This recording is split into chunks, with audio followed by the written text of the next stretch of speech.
ओम श्री साईनाथाय नमः। ओम श्री साईनाथाय नमः। ओम श्री साईनाथाय नमः। सभी साईं भक्तों को मेरा नमस्कार। साथियों, कथा प्रारंभ करते हैं। कुलकर्णी का बेटा। बाहर कोई भिखारी आया। कुलकर्णी वाले के बाहर कोई भिखारी आया। नाज सूख रहा था। उसने एक,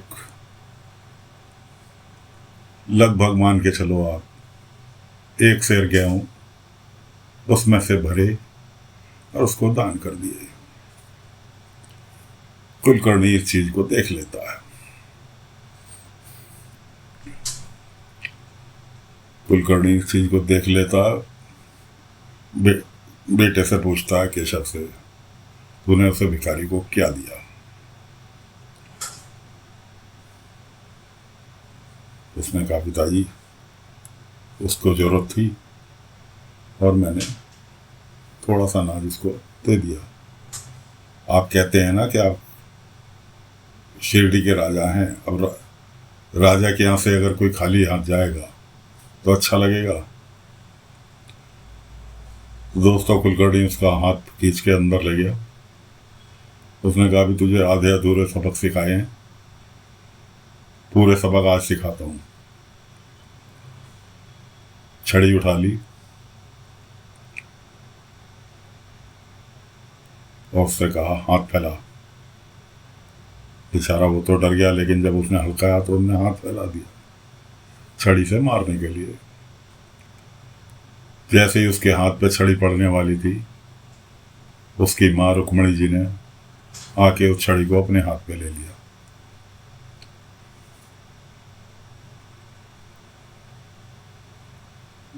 केशव के नहीं लगने दिया। अब केशव को तो संस्कार बाबा से प्राप्त हो रहे थे, अच्छे बुरे के, वरना कुलकर्णी तो दुनिया को लूटता था, पूरे गांव को लूटता था, तो मौका मिलना चाहिए था। इस अपराध में कुलकर्णी ने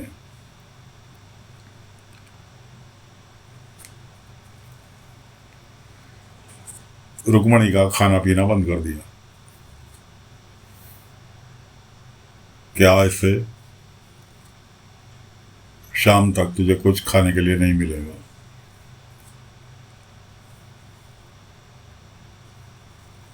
रुक्मणी जी ने सहर्ष स्वीकार किया कि हाँ भैया, कोई बात नहीं, खाना बंद कर दो, पानी बंद कर दो, मैं अपने बेटे को कोऑपरेट करूंगी। और बेटा कोई गलत रहा है तो चल नहीं रहा, जो उसे कोऑपरेट ना करो।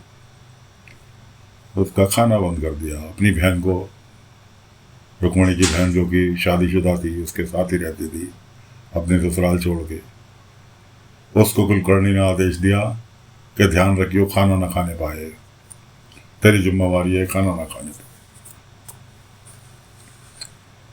उधर रत्नाकर राव ने जो मकान शिरडी में खरीदा था, दुगने तिगने दाम अदा करके उसमें अपना निवास बनाया, खूब सजा दजा के, और गांव के कुछ प्रमुख लोगों को, जिसमें कुलकर्णी, पाटिल,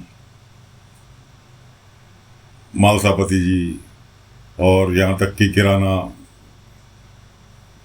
वाला लाला गंगाराम, इन 4-5 लोगों को अपने घर मकान के मुहूर्त की दावत पर बुलाया, बाकायदा निमंत्रण भेज के। तो कुलकर्णी जी जो है, निमंत्रण के लिए,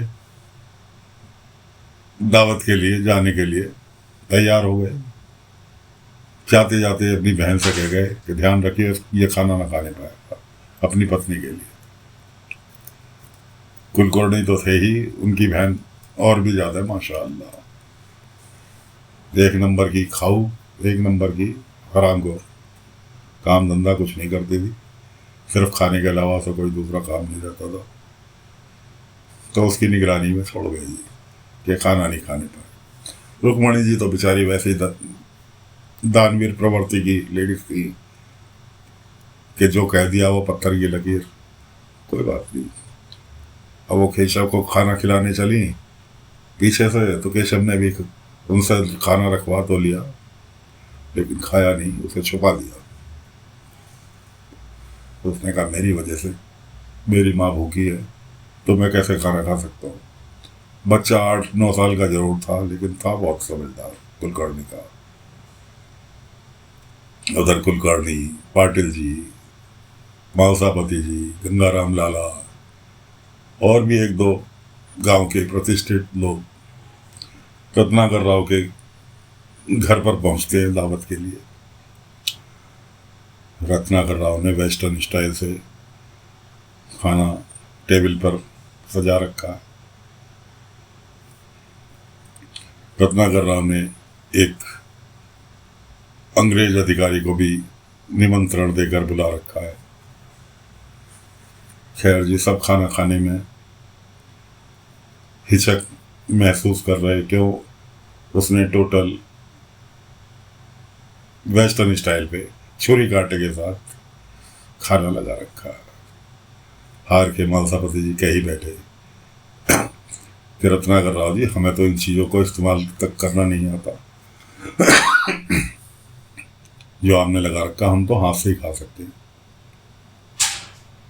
कुलकर्णी तुरंत बोलता है कि तुम्हें नहीं आता होगा, मुझे तो आता है। खैर, इतने में वो अंग्रेज अधिकारी आ जाता है। रत्नाकर राव उसका परिचय कराता है कि जी ये आर्किटेक्ट है, अंग्रेज सरकार ने इन्हें आर्किटेक्ट नियुक्त किया हुआ है। वो अंग्रेज सरकार की परमिशन कुलकर्णी के हाथ में थमा देता है कि जी रत्नाकर राव हमारे बहुत अच्छे मित्र हैं। और कुलकर्णी को आदेश दिया जाता है कि तुम शिरडी के एक प्रतिष्ठित व्यक्ति हो, सरकारी मुलाजिम हो, गांव के मुखिया हो, इसलिए ये फैक्ट्री डालना चाहते हैं, मिल डालना चाहते हैं यहाँ शिरडी में, उसमें इनका सहयोग करो। एक फ्यूज तो कुलकर्णी का वहाँ उड़ गया। उसने तो कहा के भेजा था, रत्नाकर राव को अपने घर से भगाया था कि जी जा पहले परमिशन लेके आ, उसके बाद आइए मेरे पास। और वो परमिशन एक अंग्रेज अधिकारी ने उसके हाथ में थमा दी कुलकर्णी के, तो उसका तो फ्यूज उड़ ही जाना था। उधर माँ बेटे भूख से बिलबिला रहे हैं, शाम हो चुकी है, सारा दिन कुछ नहीं खाया, बाबा को याद कर रहे हैं। बाबा अपना खाना बना रहे थे, बाबा को दिखाई दिया कि हाँ माँ बेटे दोनों भूखे हैं। बाबा ने हवा के जरिए दोनों के पास तक का पेट भर दिया।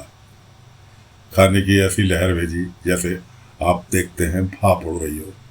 वो भाप उड़ते उड़ते कुलकर्णी वाड़े में घुसी खाने की खुशबू के साथ, और दोनों माँ बेटे पास पास बैठे थे, आपस में बात कर रहे कि ऐसा प्रतीत हो रहा जैसे पेट भर गया हो, लगता है ये साईं का ही चमत्कार है। इस तरह से वो बात कर रहे थे। उनकी कुलकर्णी की बहन ने सुन लिया, क्योंकि महक तो खाने की उसे भी आई थी। बाबा ने खाना भाप के जरिए भेजा था दोनों के पास, तो महक तो उसे भी आई कि हाँ बहुत अच्छा खाना है। और वो ये शौक कि खाना कहीं घर पे बन नहीं रहा। पहले तो उसने सोचा कि हाँ उसकी भाभी जो है खाना बना रही है चुपके, लेकिन जब देखा तो माँ बेटे दोनों बैठे थे। उसने उनकी बात सुन ली। केशव ने कहा कि लगता है ये भी साईं का चमत्कार है, ऐसा प्रतीत हो रहा जैसे हमने बहुत ठोक ठोक के खाना खा लिया। ये बात उसने सुन ली। अब आते हैं कुलकर्णी महाराज। तो रत्नाकर सेठ ने, रत्नाकर राव ने सबको, जितने भी उसने गेस्ट आमंत्रित करे थे, सबको तोहफे दे दे के विदा किया और कहा कि मैं आप सबसे दोस्ती चाहता हूँ, दुश्मनी नहीं, आपका सहयोग चाहता हूँ, क्योंकि मैं यहाँ मिल डालने जा रहा हूँ। सहयोग करेंगे, इसमें आपका ही फायदा है। कुलकर्णी को भी गिफ्ट दिया। गिफ्ट में उसको टेलीस्कोप दिया कि ले तेरे बेटे के लिए लेकर आया हूँ, उसको अच्छा लगेगा। सब अपने अपने घर के लिए विदा लेके निकल लिए। उधर बाबा के पास भीमा, जिसे कि बाबा ने दास प्रथा से मुक्त कराया था, अपने गांव गया हुआ था, तो गांव से जब वो लौटा तो बाबा खेत में काम कर रहे थे। खेत में वही बागवानी, कहीं पौधे, कहीं कुछ कहीं कुछ। बाबा का तो यही दैनिक नियम था। बाबा के पास आया, भाई में वापस लौट आया, ऐसे ऐसे बेटा हुआ, लेकिन समझ में नहीं आ रहा क्या करूं। बाबा ने कहा मेहनत कर। कि साईं मेहनत तो करूं, कैसे करूं, काय में करूं, कुछ व्यापार करूं, कैसे करूं। बाबा ने एक फूल तोड़ा पौधे में से, मुट्ठी बंद की और उससे कहा हाथ फैला। हाथ उसने आगे बाबा के किया। बाबा ने वो फूल उसके हाथ में रखा और उसकी मुट्ठी बंद की।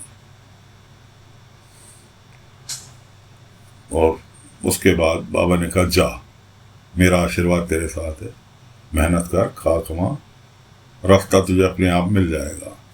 अब जैसे ही बाबा की तरफ से पीट करके चला और उसने अपनी मुट्ठी खोली तो हाथ में देखता गया 2 सोने की अशरफी उसके हाथ में बाबा ने पहुंचा दी। पलट के बाबा को नमस्कार किया, शुक्रिया अदा किया और वो अपने काम धंधे में लग गया। इस बात को काफी समय गुजर गया। आज वो बाबा के पास अपनी पत्नी और बच्चे के साथ द्वारका माई में आया। साईं आपके आशीर्वाद से मैंने खूब काम धंधा ठीक ठाक मेरा चल रहा है और मैंने आपसे कहा था कि जब मेरा काम धंधा ठीक होगा तो मैं अपने पत्नी और बच्चे को साथ लेकर आऊँ। तो आप आशीर्वाद दीजिए मेरे पत्नी को, बच्चे को, दोनों। उधर किसी बाहर गांव से एक पंडित अपने बेटे के साथ बाबा के पास पहुंचता है कि साईं मैं अपने बेटे से बहुत दुखी हूं। क्यों दुखी हूं? मैं इसे पंडिताई सिखाता हूँ, श्लोक सिखाता हूँ, वेद पाठ पढ़ने सिखाता हूँ, ये सब भूल जाता है, ऐसा कुछ याद नहीं रहता। बेटे से कहता है कल जो मैंने तुझे श्लोक सिखाया था महाभारत का, वो साईं को सुना। बाबा कहने लगा हाँ भाई सुना। और वो 2 बार बोल के कहने लगा इससे आगे मुझे नहीं आता। बाबा ने उसे इस श्लोक को पूरा कर दिया। तो बच्चा कहने लगा साईं आपने जो श्लोक सुनाया मैं बोल नहीं सकता, लेकिन मैं उसको फोटो के ऊपर एज इट इज उतार सकता हूँ। जो जो आपने महाभारत के श्लोक में बात कही मैं उसको एज इट इज अपने चित्र के द्वारा आपको उतार कर दिखा सकता हूँ। बाबा ने कहा ये तो बहुत अच्छी बात है, ठीक है बना कर दिखा। उसके बाद उसके पिता पंडित से कहा कि भाई मैं हर काम ऐसे नहीं करता, मदद करनी होगी तुम्हें मेरी किसी काम की। उन्होंने कहा क्या? उन्होंने कहा मेरी सब्जी रखी है काटने के लिए, खाना बनाना है, इसलिए मेरी सब्जी काटो। बाबा ने उसे सब्जी काटने का काम थमा के उसके पिता पंडित को और बच्चे को लगा दिया चित्र बनाने में। और आप बैठ गए आराम से अपने पत्थर पर, जिस पर ध्यान मग्न होकर बैठा करते थे। बच्चा चित्र बना रहा है, बाप सब्जी काट रहा है, बाबा ध्यान मग्न है।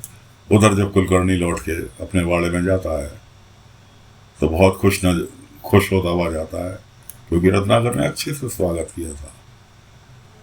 जाकर अपने बेटे को केशव को बुलाता है। इतने में उसकी बहन आती है, कह रहे दादा इनको तुम्हारी कोई फिक्र नहीं है, ऐसे ऐसे इन्होंने तो खाना भी खाया बना के, तुम्हारी बात को नहीं रखी। और वो बेचारे दोनों माँ बेटे रुक्मणी जी और केशव दोनों कह रहे कि जी हमने नहीं खाया, लेकिन वो बहन के आगे कहाँ सुनने वाला। कुलकर्णी ने अपनी पत्नी का हाथ पकड़ा, कहा कि तुझे मेरी आज्ञा का पालन नहीं करना किया, इसलिए तो इस वाड़े में नहीं रह सकती। वो उसे घर से बाहर निकालने के लिए हाथ पकड़ के खींचता हुआ घर के दरवाजे तक आ गया। इधर बेचारा केशव बाबा को याद करते हुए अपने बाप से कहा कि पिताजी तुम माँ को यहीं रहने दो, तुम माँ को घर से बाहर मत निकालो। तुम यही चाहते हो ना कि जैसा तुम बनाना चाहते हो मैं वैसा बनूं। ठीक है मैं वचन देता हूँ, आज के बाद मैं साईं का नाम नहीं लूँगा, आप जैसा बनाना चाहते हो मैं वैसा बनूंगा, लेकिन मेरी माँ को घर से बाहर मत निकालो। कुलकर्णी ने कहा ठीक, वचन निभाएगा? कि हाँ जी मैं बिल्कुल वचन निभाऊंगा, आप मेरी माँ को घर से बाहर मत निकालो। इस तरह से दोस्तों कुलकर्णी की पत्नी वापस सिरवाड़े में आ गई। केशव की पढ़ाई लिखाई, अंग्रेजी मास्टर आए हुए थे बाहर से, वो सर सिखा रहे थे, लंदन भेजने की तैयारी चल रही है केशव को। उधर बाबा के सामने बाप बेटे दोनों बैठे हैं, पंडित और उसका लड़का। पंडित के लड़के ने चित्र बनाया, बाबा को दिखाया, लो साईं मैंने चित्र बना दिया। बाबा ने देखा, चित्र बहुत अच्छा बनाया था, महाभारत का सीन था, लड़ाई के युद्ध के मैदान का, जिसके अंदर अर्जुन को श्री कृष्ण भगवान उपदेश दे रहे हैं, वो उसने उसमें दिखाया था। अब बारी आती है उसके पिता की। वो झुंझला के कहने लगा, साईं मेरे बस का नहीं है सब्जी काटना, मेरे से देखो क्या हाल है, मेरे से नहीं कटी सब्जी। बाबा ने कहा, तुम्हारी पीढ़ी दर पीढ़ी वेद पाठ करती आ रही है, पंडिताई करती आ रही है, क्यों तुम्हें अच्छा लगता है, तुम्हें पंडिताई करनी अच्छी लगी इसलिए तुमने उसे सीखा। अब तुम्हारे बेटे को नहीं पसंद है, उसको चित्रकारी पसंद है, तो वो पंडिताई कैसे सीख ले। जिस तरह से तुम सब्जी नहीं काट सकते, उसी तरह से तुम्हारा बेटा पंडिताई नहीं सीख सकता। इसलिए ये बहुत बड़ा चित्रकार बनेगा, इसे जिस काम में इसकी इच्छा है इसे उस काम को करने दो। और भी बहुत से उदाहरण बाबा ने उसको दिए। उसकी पंडित की समझ में आ गया कि हाँ जी, जो साईं ने कहा बिल्कुल उचित है। उसने वादा किया, ठीक है साईं, ये जो चाहता है मैं इसको उसी में आगे बढ़ाऊंगा, मैं बिल्कुल प्रेशर नहीं डालूंगा। साथियों, ये चीज़ हम पर भी लागू होती है। अगर हमारा कोई बच्चा अपना किसी दूसरे काम में रुचि रखता है, हम चाहते हैं कि जी वो डॉक्टर बने, ज़बरदस्ती प्रेशर देख के उसको कॉलेज भेज रहे हैं, जबकि वो वकील बनना चाहता है, तो साथियों मेरा सुझाव है, कभी भी बच्चों के मामले में उसके मन की करें, वो जो आगे बढ़ने के लिए जो रास्ता चाहता है उसे उस रास्ते में प्रोत्साहित करें। पता लगा वो तो इंजीनियर बनना चाह रहा है, हम प्रेशर दे रहे हैं बच्चे के ऊपर कि तुम डॉक्टर बनो, कैसे बन जाएगा, उसका जिस चीज़ में रुझान ही नहीं है, तो अपनी इच्छा कभी भी अपने बच्चों पर ना ला दें। साथियों, आज की कथा को यहीं विराम देते हैं, आज्ञा चाहते हैं, अगले अंक में फिर मिलेंगे। ओम साई राम, ओम साई राम, ओम साई राम, ओम साई राम, ओम साई राम, ओम।